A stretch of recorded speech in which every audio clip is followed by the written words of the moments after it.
welcome back to the workshop, to the channel. So in this video we're going to be making a surface plate or a reference plate. Really I want to use it in combination with my height gauge, but I'm going to make it so that it's super flat and it can be used as a reference surface when we're marking up parts, or just to find out if something's flat altogether. We can use this plate and we can see if it is flat. And then for marking up pieces and that, it's very useful to have a flat surface that's accurate down to the 50 micron. I'll walk you through how I'm going to do it. So I've got 3 pieces of granite there. What we can do with these is we can use these to lap each other and grind on each other. So let's say these are my pieces of granite. You number them, 1, 2, 3.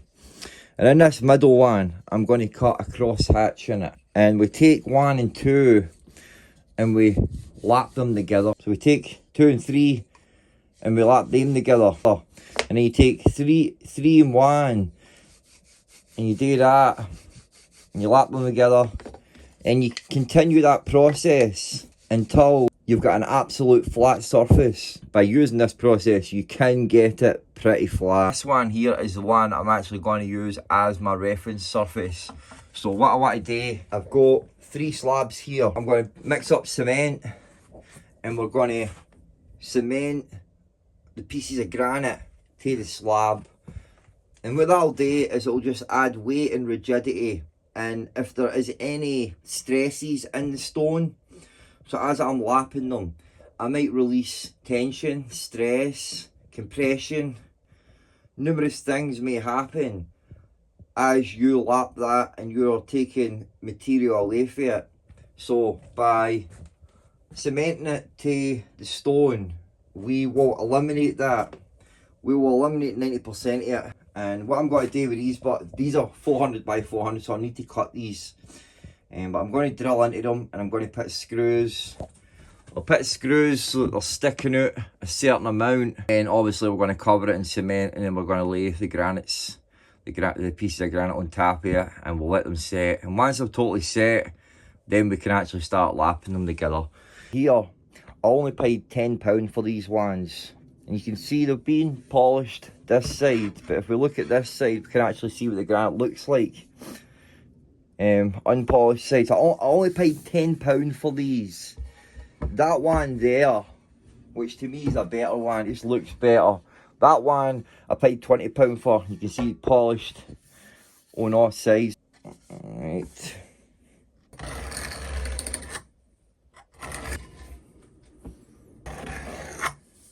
Alright.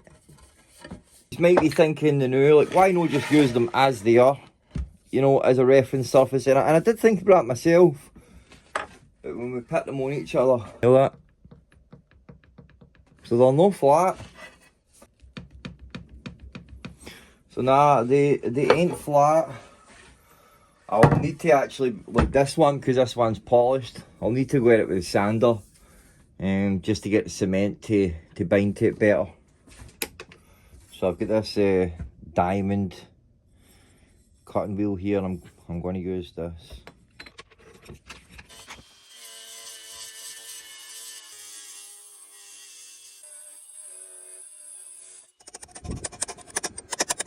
Right, there we go.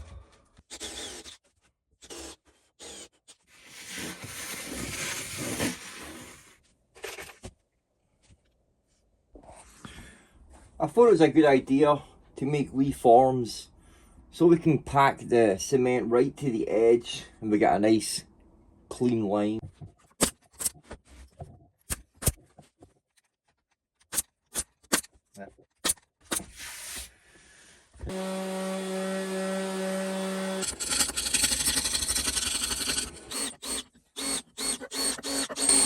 Oh, right, I think that will be plenty. Right, let's mix some cement.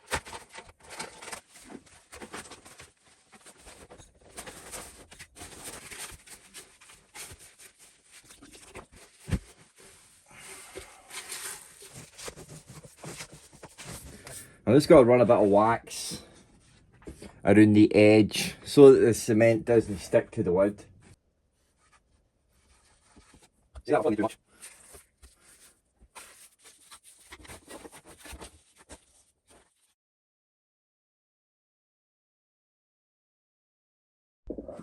I think I've just got enough.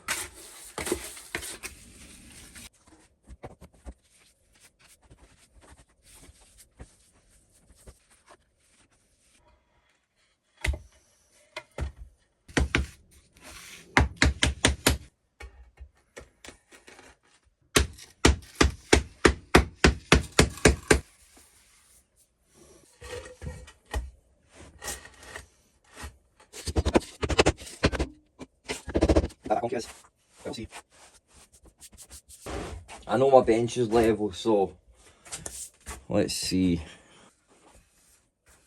Perfect, man, perfect. So now I just need to give them a couple of days to dry. It should be dry enough now for us to take out these forms and start working on it.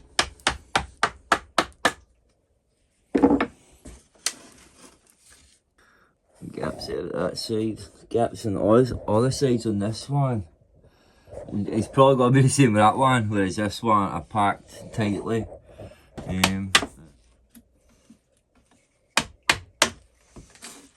Please don't be any gaps. Is there? Is there? No. Now the form's done their job, especially on that one, which is the most important one. Right. Number one, number two. This is how I'm going to go through them. The coarsest to the thinnest, and then I'm going to use a wee bit of WD-40 oil, since the diamond paste is soluble in oil, so it'll go to your slurry. But the first thing we want to do is to cut some cross hatches in this middle one, number 2 one.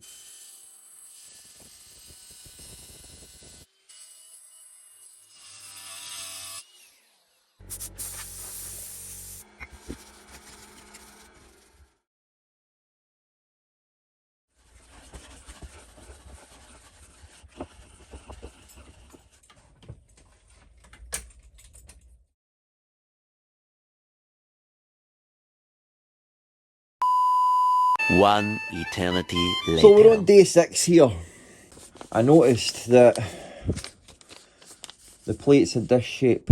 So 1 and 3 sort of had a convex shape. And number 2 had a concave shape. Now, number 2, because it's got all the cuts in it, that one was cutting a lot faster than what 1 and 3 were. So it was really easy to use number 2 to cut 1 and 3. This was the shape that I was left with. And I see that I've still got this shape. You know, and I'm scratching my head. Look, you know, I spent a full day lapping 1 and 3 together, but yet they were still like that. So, the granite, for some reason, does not want to grind on each other when it's flat like this. I would be here for years, you know, like, lapping a smooth surface like granite against granite to wear each other out.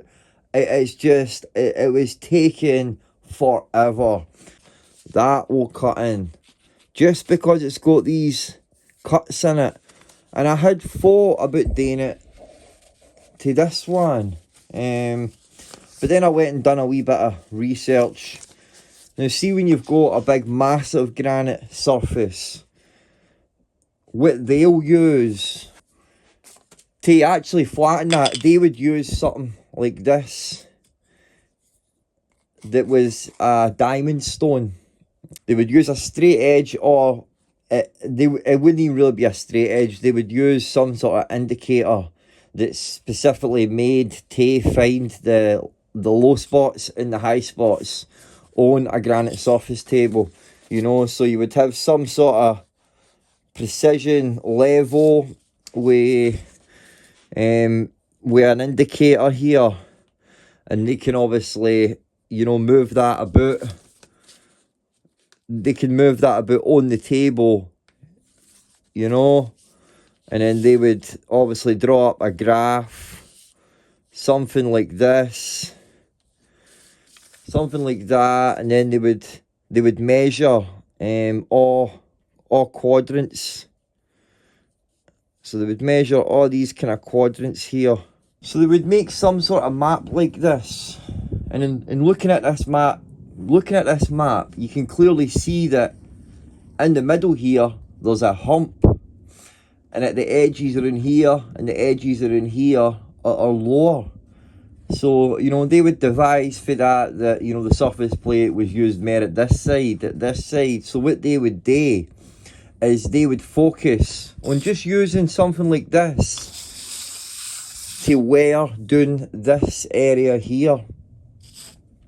And they would bring it to within a certain limit, and then they would say that's a certain grade, you know. And I thought, I'll do something like that. I've got these wee diamond stones here, and I started using these, and these worked a treat. So now, ever since using these, I've obviously I paid attention to the mounts on this, and then the edges, and they all had some variation, you know, convex or concavity. So I really spent the last like 2 days just working on these high spots to a point where I'm pretty happy. So this is number 3. Obviously we don't want to see any light getting through, so we just run it. We don't really see light getting through. With this side is looking no bad as well. Pretty bang on.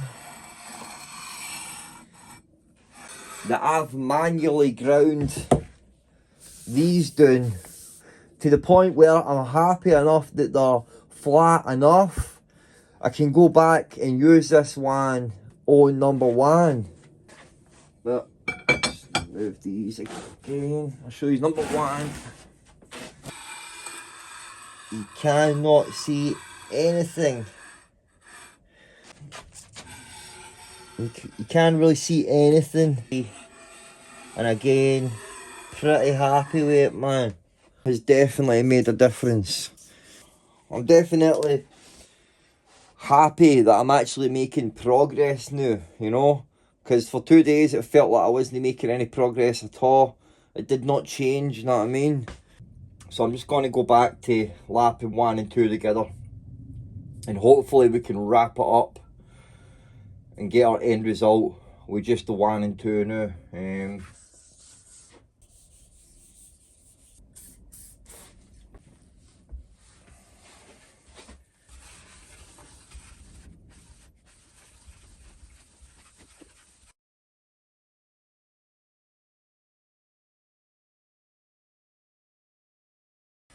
So really what I'm doing now is I'm just sweeping it, and it looks perfectly flat.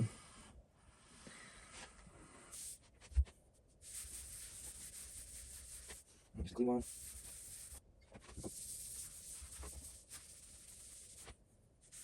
I'm pretty happy with it. It's taken me a long time to get to this stage, but obviously we're not quite done yet.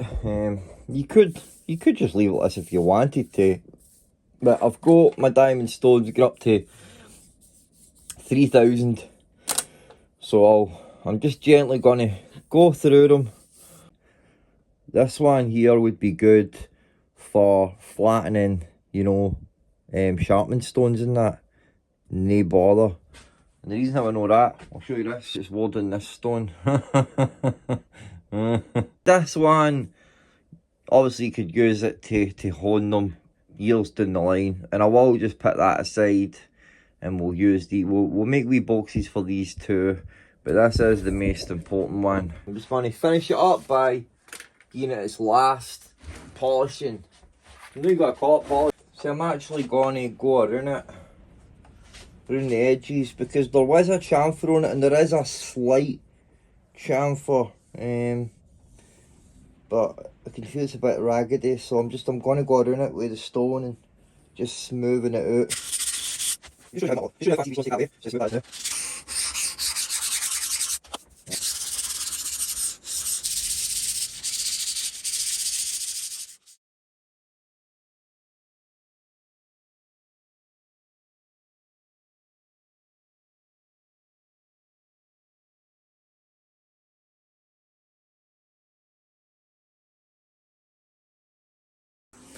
So man, that one's looking nice and it's feeling super slick, super smooth.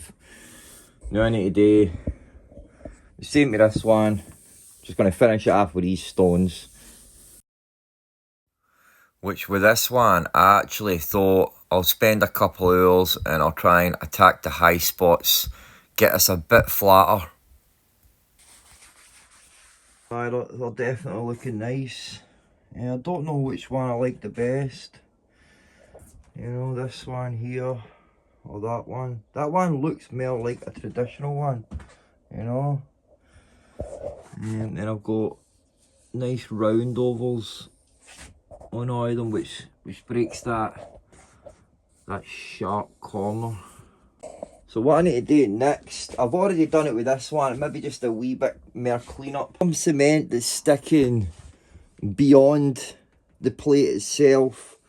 So I'm just going to go around with a cold chisel and a hammer and try and knock it off.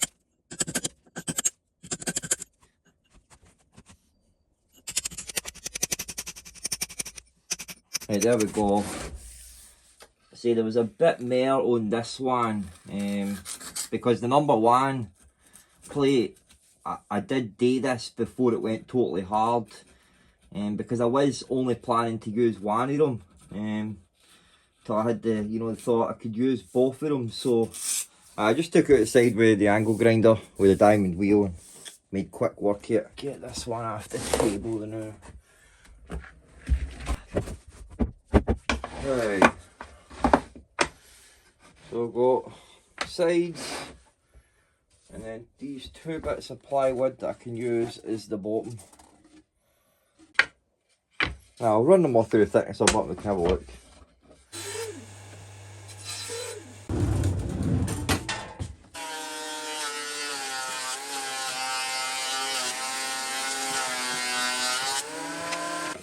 Nice, that's different. I want it to come up to maybe about halfway here, so I'm just going to go and start planing them. This middle one here is just a bit smaller as well.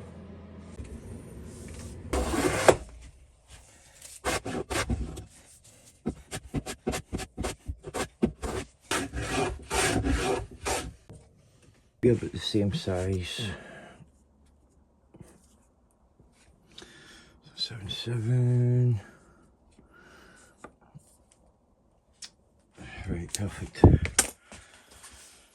Now we just want to cut them. So we've got our marks, I'm just going to cut them first and then we'll cut the miter.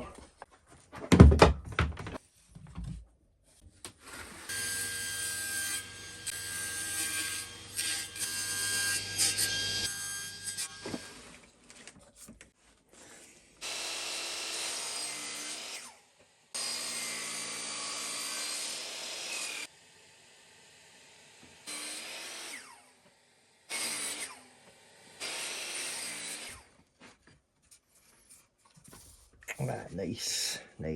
Right, cut this one, and I just cut butt joints in this one. That'll do, you know. And say I didn't take into account when I was cutting these the bottom, so I've not gave myself enough room, and I checked with one that I didn't cut. Even if I didn't cut it, I still no got enough to put a bottom in it. But it's not all bad, because we'll just line the bottom with this. Third of the way in.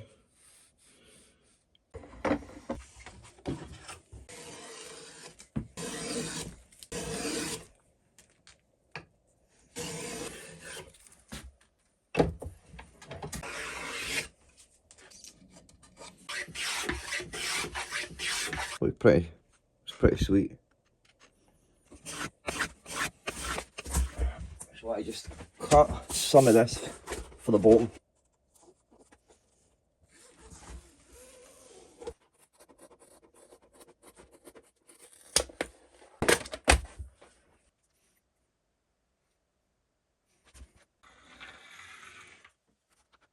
That's wrong. Never mind.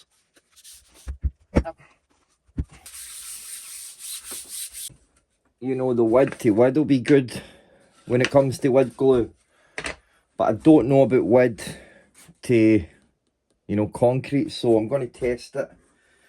Get a wee bit here, and I'm going to test a couple of methods. I'm going to test just using super glue, and then one with wood glue, and then I'm going to mix one with wood glue and super glue, so I'll let you know the results. I'll leave that in there. Let's see myself some construction adhesive.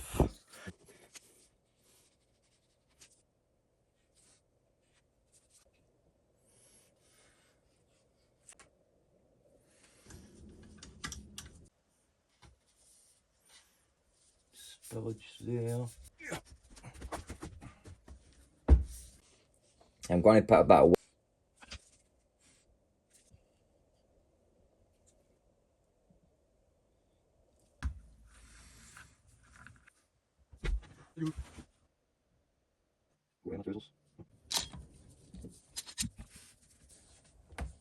should be dry, man.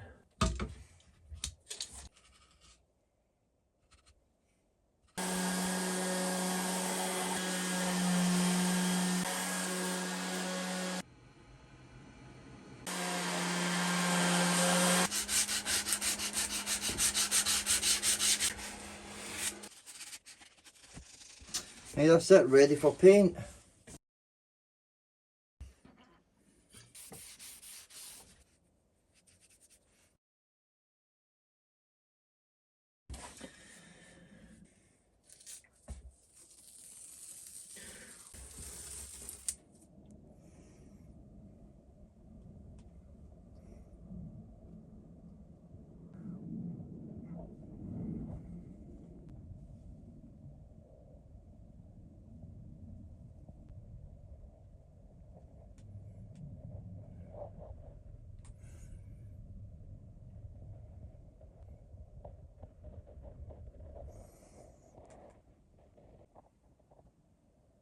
And there we go. Just put a couple of wee bits of wood around the outside so that it slides on, it doesn't fall off. So when I cut them out, they would just fall off, you know. Nice and tight on there now. Man, that's it. Pretty happy with them. It was a lot of hard work, but it was worth it in the end. This one I'm just going to use to reference parts, and then this one I'm going to use to like scribe, and then ultimately I can use this one to flatten parts as well, which put sandpaper down, you know, and then using it in that fashion. This one can be used in combination with gauge blocks, slip blocks to, you know, to get a precision measurement, because it is pretty hard to, you know, to get the scale exactly where you want it. So you could obviously bundle up your slip gauges to get a precision measurement and use it that way.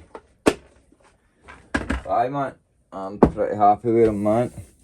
And I did think about it. You know, obviously, when it comes to grading these, you know, you need very specific tools, and then obviously a qualified person who actually knows what they're doing.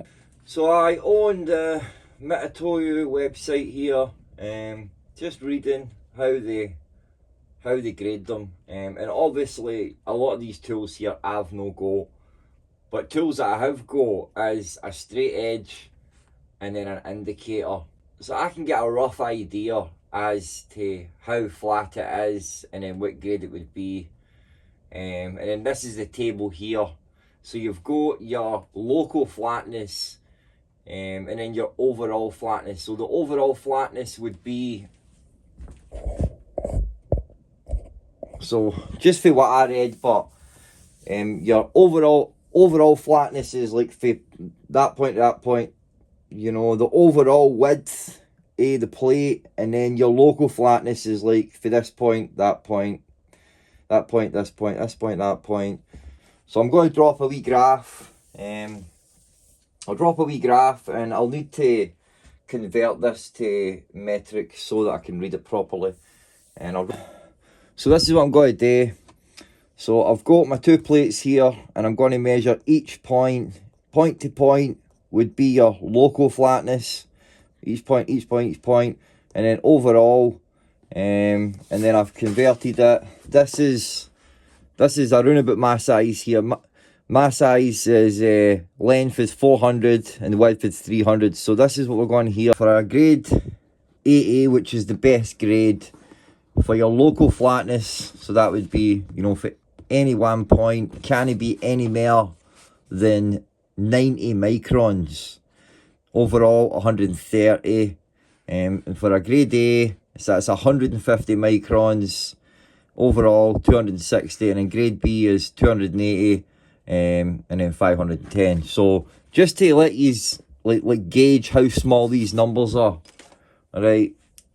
A millimeter, 1 millimeter is 1,000 microns. So that right there is 10 microns. You can look at the size here, all right. So that is how flat that has to be. I'm going to do my best, and I'll do it a couple of times, and I'll use my indicator, and I'll do my best to do it, you know, being honest and transparent. At the end of the day, I've got nothing to prove. I'm happy with the way they are, so whatever they come up, I'll share with you and I'll let you know.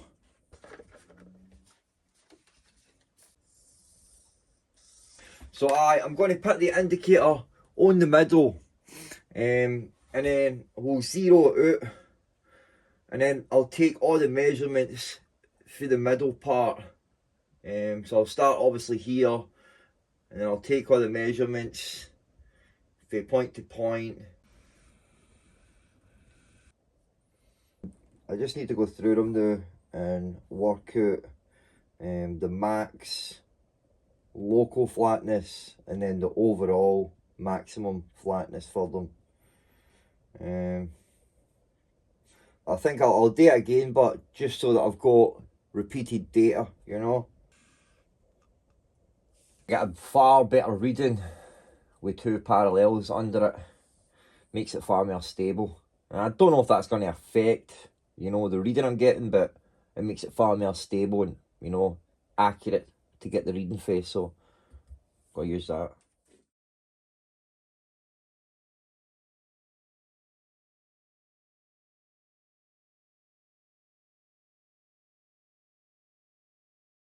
The most important one, which is our number one here, the max local, which was point to point that I could find was 80 microns, and that was like right around about this area. For that point to this point, there was about 80 microns, which is nothing. Is nothing, man. Is that there? And then the overall was 120 microns, which I took it for this point here at that point there, which was minus 30 microns to your plus 90 microns.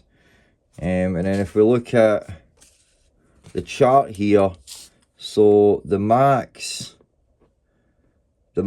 local for this one is 90 and F1 80.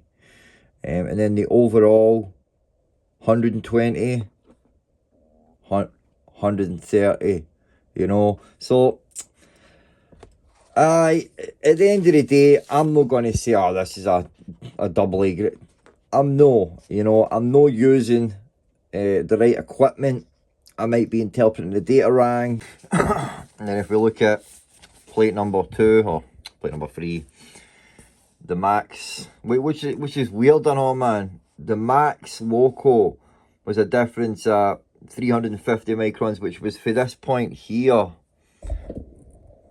So was for plus 150 microns at this point, and it goes down to minus 10 here. So there's a sort of dip here, and then the overall, which is smaller, you know, which is plus 14 to minus 19, which is for the bottom to the top.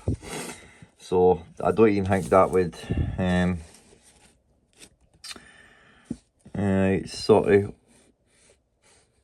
over your local flatness for the grade B, and it is under for the overall. But at the end of the day, I'm no certified in this stuff, and most importantly, I've no got the right tools, you know. I just wanted to sort of just get a wee gist of it, and you know, I'm happy with what I'm seeing, man.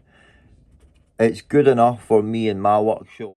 So I don't emphasise it really, but I'm super proud of how that came out, how flat that I managed to get that, considering I'm a complete novice at this stuff.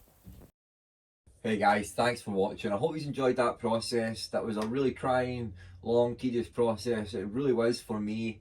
A couple of times I had to gear up, because I knew that I was only, like, you know, like so much through it, and there was still a lot to go. I'm not 100% fussed in it being a certain grade. I know just for the measurements that I took that it's within a couple of, you know, 100 microns, which is perfect, and it's going to be everything that I need in this workshop. I just simply use logic, and I use the tools that I've got at hand, you know, to make what I set out to make, and I'm happy with it, you know. So but it was a really cool process to go through, and then to have the plates at the end is all the better. Now, if you're landing plates, it's probably best if you've got the money to go out and, you know, buy a surface plate. Really, I've just not got that money to spend on the plate, and the one that I could afford was just too small. It was just too small, you know. So I've got it in my head that I would make my own, but I'm glad and I'm happy with the end result. Aye, and obviously back to the data, I'm not a trained professional, I'm not an expert in that field to be able to measure it and then to say, you know, it is that or it is this. I'm not, and I'm not going to, so it is what it is, you know. Bye, man. So I hope you enjoyed the video, the process, guys. I'll let you go, alright? So I'll see you next project, guys. Take it easy and God bless, and don't forget, build something. See you later, guys.